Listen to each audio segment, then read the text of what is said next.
आजच डाउनलोड करा आणि तुमच्या आवडत्या मालिकांचा आनंद लुटा। अथर्व तुझा नाही तर कुणाचाच नाही।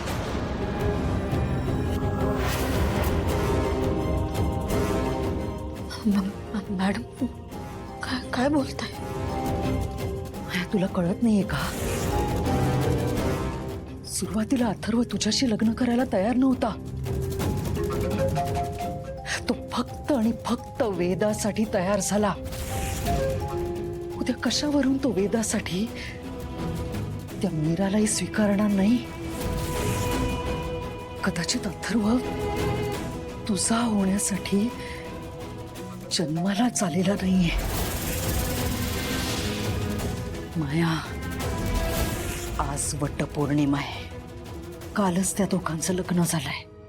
पहिल्याच वटपौर्णिमेला जर का त्या मीराचा नवरा मेला तर सगळे तिला अपशकुनी म्हणतील। तिला या घरातनं हाकलून लावतील। अथर्व, उद्या त्या मीराचा होण्याआधी आजच त्याचा काटा काढून टाक। कळतंय ना मी काय बोलते ते? You're right, madam. You're right.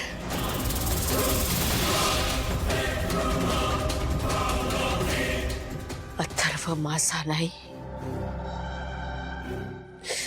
तर कोणाचाच नाही।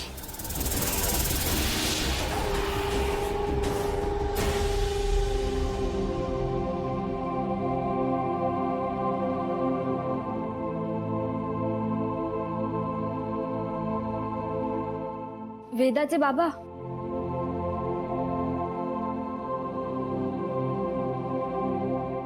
How dare you!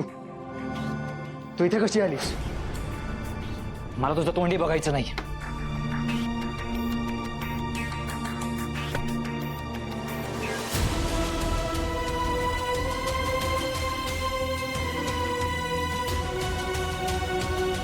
तू ऐकलं नाहीस? तू मला माझ्या रूम मध्ये नकोयस।